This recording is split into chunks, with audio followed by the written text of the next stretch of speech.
धर्म दूसर सत्य समाना,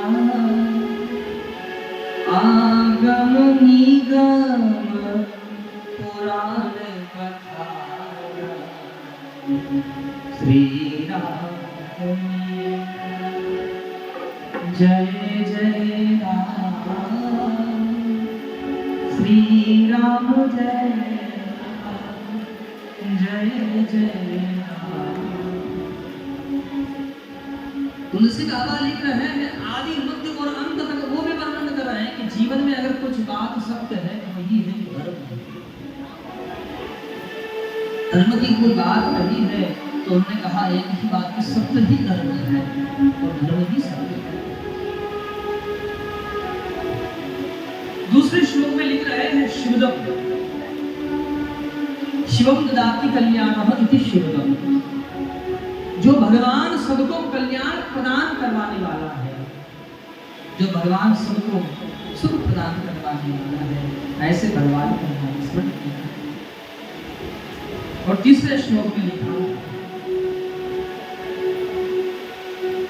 निगम कल्पतरोर्गलितं फलम्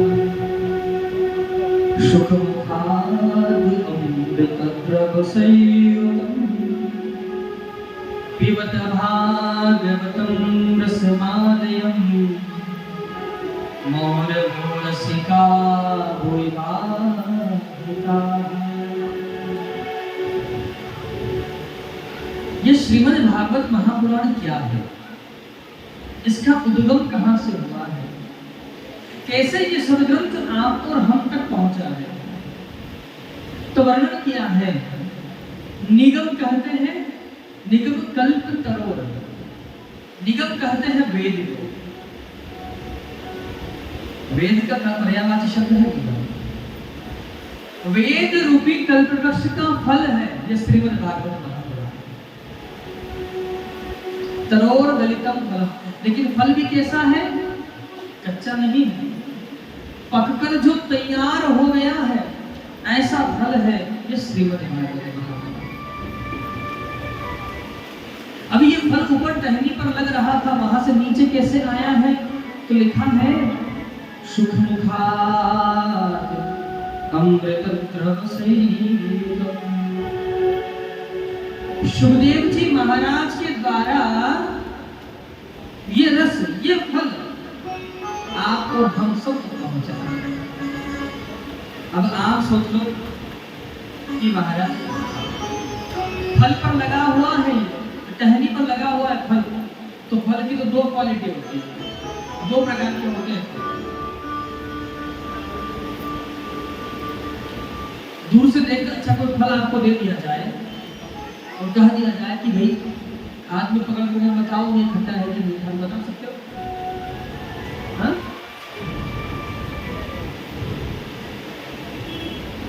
कैसे पता चल सकता है, कैसे पता चलेगा?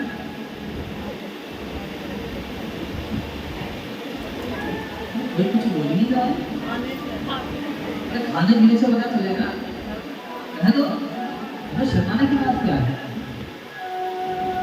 वो ध्यान नहीं।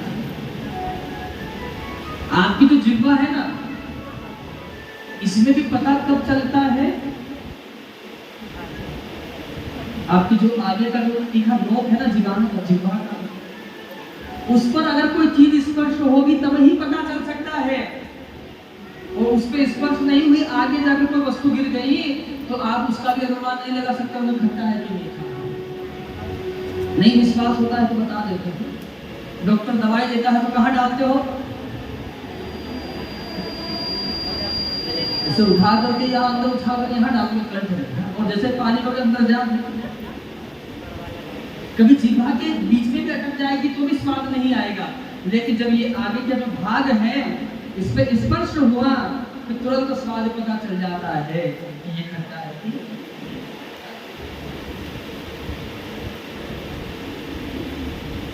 अब महाराज यहाँ पर भी फल भाई ये खट्टा है कि मीठा, तो वर्णन किए हैं कि शुक्लमुखात् अमृतं द्रवसंयुतम्। एक कोई साबुत फल हो और आपसे आपसे कह दिया जाए कि इसको देख करके बताओ कि खट्टा है कि मीठा, तो आप नहीं बता सकते हो। लेकिन उसी फल के ऊपर एक तोते ने चोंच मारी हो तो बता सकते हो ना, देख करके बता दोगे कि वो तो मीठा है जी। देख छुओगी भी नहीं उसको, देख के बता दोगे कि वो मीठा तो वहां लग रहा है, वो गिर जाए तो बड़ा मजा आएगा खाने में।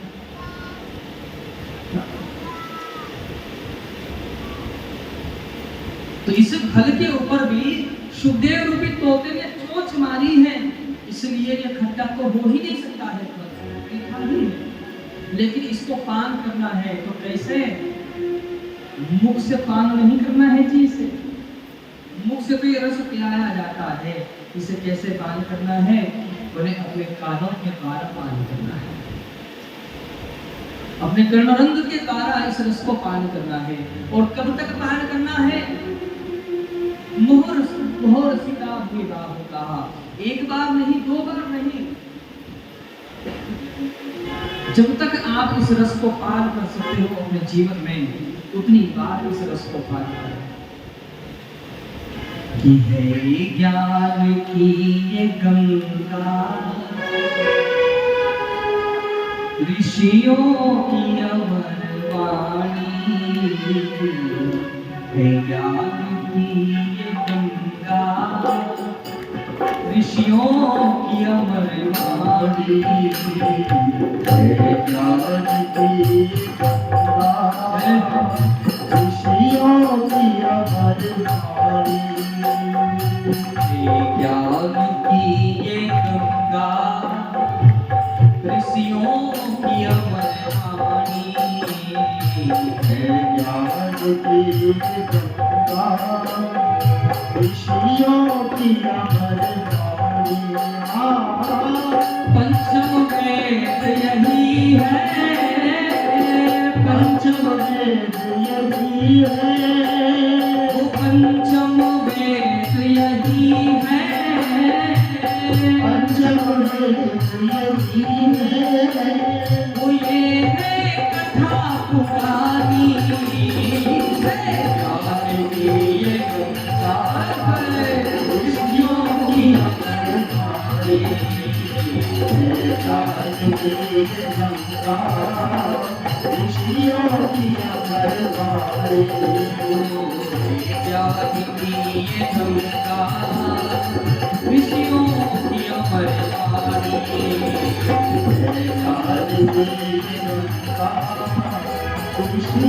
की अमर वाणी, ऋषियों की अमर वाणी, ऋषियों की अमर वाणी। श्रीमद् भागवत महापुराण पंचम वेद को जिसकी उपमा प्राप्त है, और इसको अपने जीवन में कब तक पान करते रहे? कि जब तक इस शरीर में श्वास है। यहां से आगे वर्णन कर रहे हैं सुखदेव जी महाराज के जन्म कर्म की कथा का उल्लेख है कि नारद बाबा ने विचार किया मन में, सुखदेव बाबा को जन्म ना हो भैया, सुखदेव बाबा को जन्म ना होने तो प्रसंग आगे भी कैसे जाए? तो वर्णन करते हैं कि एक बार की बात है कि नारद बाबा कैलाश पर्वत पर पधारे, माता पार्वती नारद जी का बड़ा स्वागत किया, आओ बाबा बड़े दिनों बाद आए हो, क्या बात है? नारद जी ने कहा भैया बस आ गए, मन किया तो। बोले कोई तो बात होगी नारद जी, बहुत दिनों बाद आए हो। कोई व्यक्ति रोज दो चार दिन में घर के चक्कर, मेरे घर आता जाता रहे, रिश्तेदार समझ लो, भाई समझ लो, मित्र समझ लो, और 2-4 महीनों में एक बार आए तो पूछो आजकल कहाँ रह रहे हो, दिखाई नहीं दे रहे हो, कोई फोन नहीं, कोई कॉल नहीं, कोई व्हाट्सएप मैसेज नहीं, वीडियो कॉल नहीं, कहाँ हो कि दुनिया में हो? नारद जी ने कहा माता बस मन क्या सोना है। बोले कोई तो बात होगी। तो नारद जी ने कहा मैया कहाँ करें, किसी के भी घर जाओ कोई प्रेम से राम राम नहीं करे, बेकार है किसी के घर जाना। तो आदर प्रेम सम्मान भी तो होना चाहिए कि नहीं होना चाहिए? माता जी ने कहा कैसी बातें करते हो यार, बहुत ध्यान से सुनिए। अरे हमें तो बहुत प्रेम है। बोले क्या प्रेम है माता? पति पत्नी भी कुत्ते बिल्लियों की तरह लड़ते झगड़ते हैं, आजकल उनमें भी प्रेम नहीं रहा। नारद जी के जैसे वचन सुने तो माता पार्वती के नारद जी कैसी बातें करते हो, अरे हम में और हमारे महादेव में तो बहुत प्रेम है जी। नारद जी का कितना प्रेम है तो बताओ। तो माता कहती है गोपनीयम गोपनीयम गोपनीयम प्रयत्नतः, शास्त्र ने कहा छुपा करके रखो, छुपा करके रखो, छुपा करके रखो। लेकिन हमारे पति को, उन्हें भोलेनाथ को गुरु जी ने जो गुरु मंत्र दिया है, सबसे पहले हमको यहाँ करके बताया कि देखो हमारे गुरु जी ने ये मंत्र दिया है, और आप कहते हो कि नारद जी तो अच्छा हाँ। नारद जी ने कहा तो माता एक दो बात और बताओ ऐसी प्रेम की बात, बड़े अच्छा लग रहा है सुनने में। भाई किसी को गिराना है तो पहले चढ़ाओ तो सही। नारद जी ने कहा तो एक दो बात बता। माता ने कहा कि अभी भजन कर रहे हैं हमारे पति, जैसे भजन पूरे होंगे सबसे पहले हमको आकर के बताएंगे कि हमारे भगवान ने आज हमको किस रूप में दर्शन दिए हैं। इष्ट का कभी बखाना नहीं होता है, लेकिन हमारे पति इतने भोले हैं, अभी भजन कर रहे हैं, भगवान दर्शन देंगे सबसे पहले हमको ही आकर के बताएंगे। नारद जी का माता इतना प्रेम करते हैं, बोले छोटी से छोटी बात भी नहीं छुपाते हैं, इतना प्रेम करते। बोले अच्छा। तो नारद जी ने कहा मैया तो हमको एक बात समझ में नहीं आई। माता ने कहा कौन सी? बोले कोई रुद्राक्ष की माला पहनता है, कोई फूलों की माला पहनता है, कोई स्फटिक की माला पहनता है, कोई कमलाक्ष की माला पहनता है, कोई वैजयंती की भी माला पहनता है, समझ में आता है, लेकिन भोले बाबा के गले में ये मुंडों की माला है, हमको ये समझ में नहीं आई। अभी तक तो प्रेम की बड़ी बड़ी बातें कर रही थी माता पार्वती, सूक्ष्म उद्देश्य में चुप है नहीं, सब बताए तो बताए। नारद जी को मौका मिले तो जब खास प्रेम करते हैं तुमसे, जो मुंड गले में पहन के घूमते रहते हैं वही नहीं बताया तो क्या बताया। माता जी को तो बड़ा बुरा लगा। हम तो अभी इनसे कह रहे थे कि बहुत प्रेम करते हैं, इसका मतलब हमारे पति हमसे प्रेम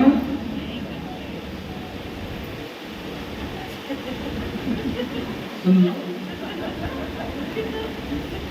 नहीं बोला, उससे पहले बात खत्म कर दें, यही बैठे होंगे तो उससे खड़ी हो जाती है। ये सब मत करो तो मेरे जाने के बाद ये लड़ाई ना हो जाए। सब भैया से कहीं किसको बुला लाए थे? महाराज जी ने कहा तो माता हमने तो सोचा था कि बहुत प्रेम है इसलिए चले आए, लेकिन हमें क्या पता था। प्रणाम किए माता जी को, नारद जी जैसे चले गए। माता पार्वती को बड़ा क्रोध आया।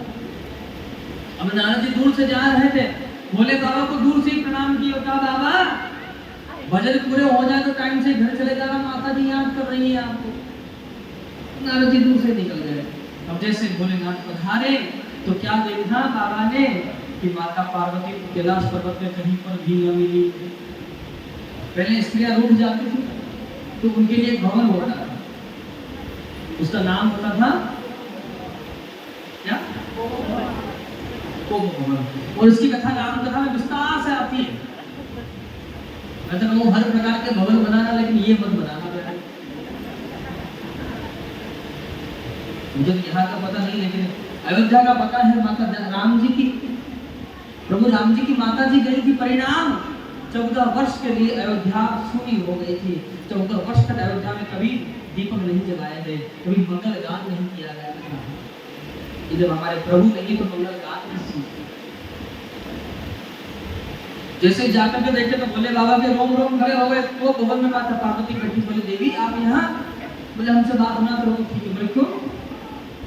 बोले हम तो आपको पति परमेश्वर मानते हैं, आपकी सेवा करती हैं और आप हमसे कपट करते हो। भोलेनाथ से कहा देवी धीरे बोलो, जब चंद्रसार वाले लोग सुन लेंगे तो लोटा जल चढ़ाने बंद कर देंगे कि बोले भगवान भोलेनाथ नहीं रखती है ये। माता पार्वती ने कहा हम तो पति परमेश्वर मानते हैं, हमसे कपट करते। बोले क्या कपट किया है? बोले ये मुंड किसके लिए बताया आपने? भगवान महादेव ने कहा आपने पूछा नहीं, हमने बताया नहीं। आज पूछ रही हो तो आज ही बता देते हैं, ये मुंड और किसी के नहीं, आपके ही मुंड है।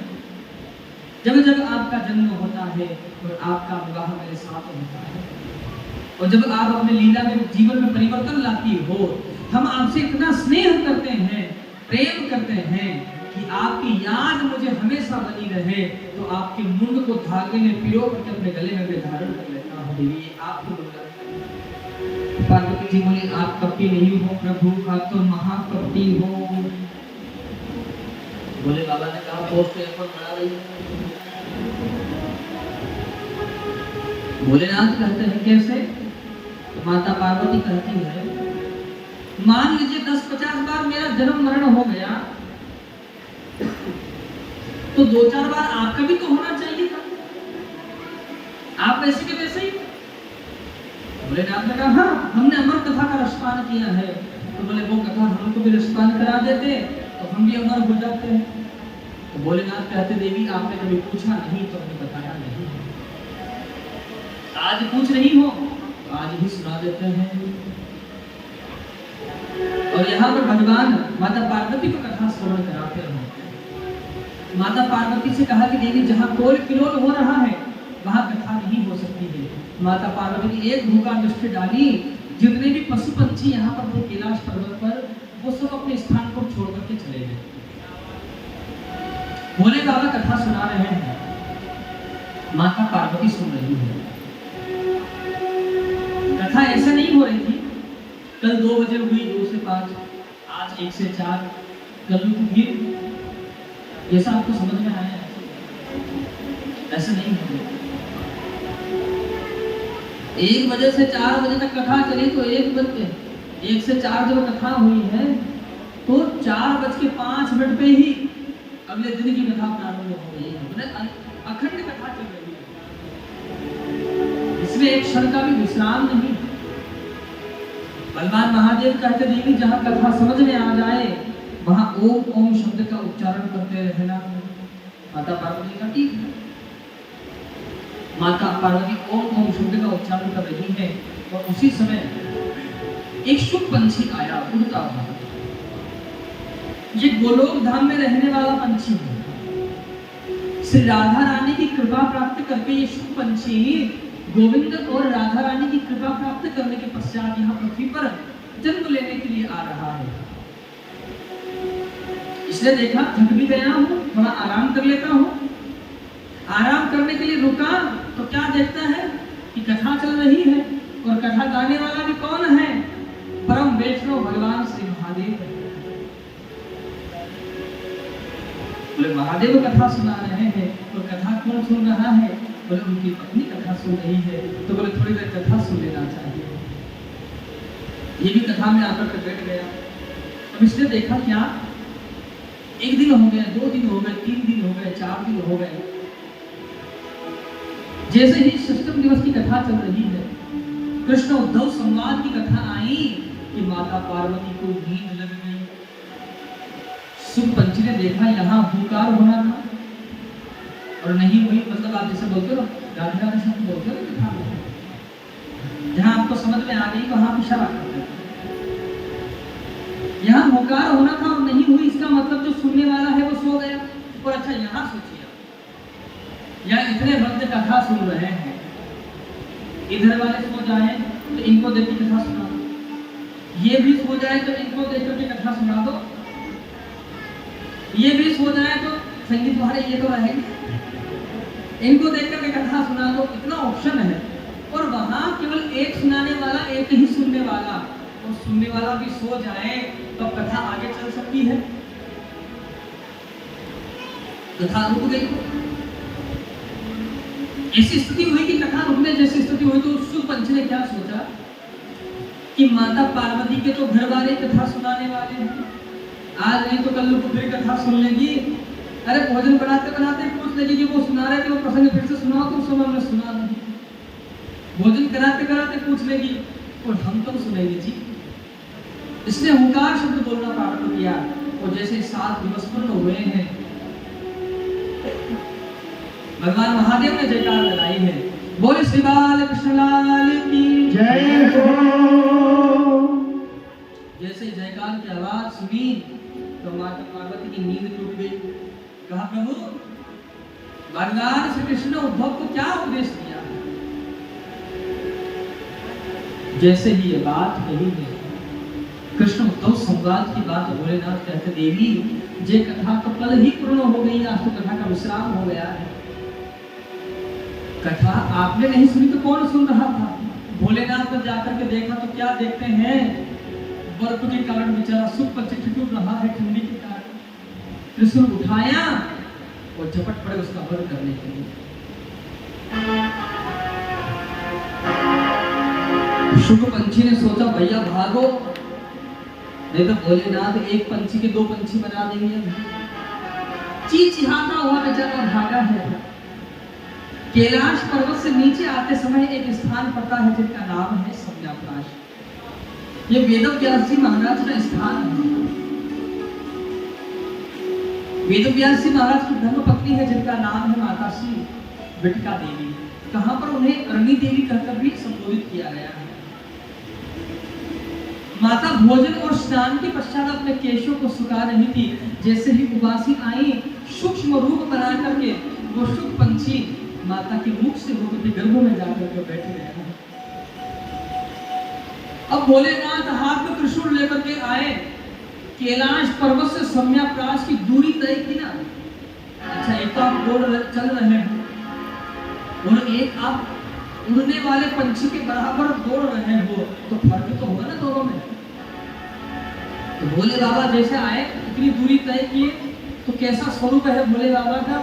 कर्पूर के समान श्वेत वर्ण है भगवान महादेव का, लेकिन पसीने की बूंदें चमक रही तो ऐसा लग रहा है कि जैसे ओस की बूंदें लगी हुई हो, तो मोती लगे हुए हैं भोले बाबा के शरीर पर।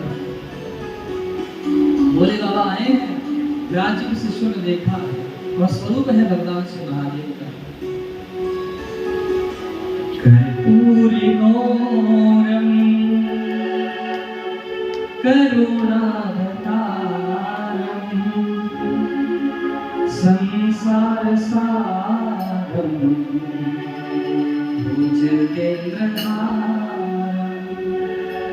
सदा वसंतम हृदयारविंदे सदा वसंतम हृदयारविंदे भवं भवानी सहितं नमामि। भगवान महादेव कर्पूर के समान गोर वर्ण है भगवान महादेव का। व्यास जी के शिष्यों ने कहा बाबा आप बोले हमारा चोर देखा है क्या? अच्छा आप भी सोचिए, कोई ऐसा व्यक्ति हो पहनने के लिए माला ना हो, सांप पहनकर घूमता हो, कातर बिच्छू अलग रहे उसके शरीर पर, बाघंबर है जिसको पहनने के लिए काम करते हैं।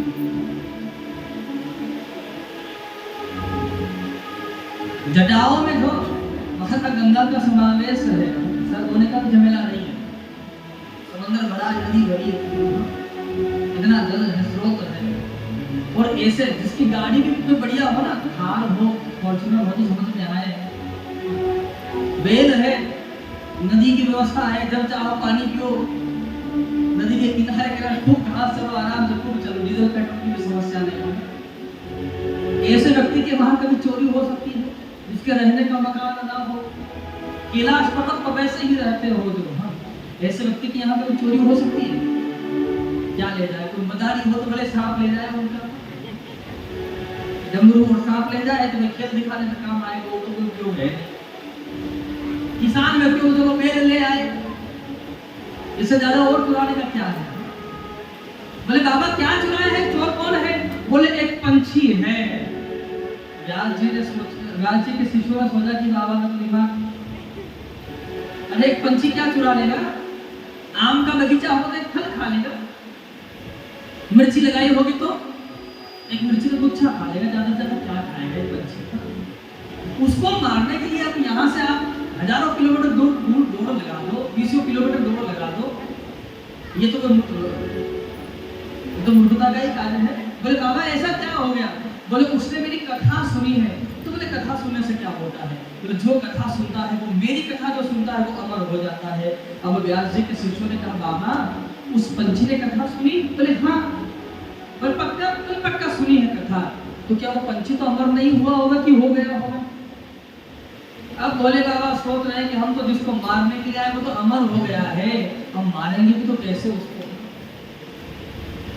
भोले बाबा अपने कैलाश पर्वत पर पधारे। अब वो शुभ पंछी माता के गर्भ में है, 1 महीना हो गया है, बालक के रूप में परिणित हो गया।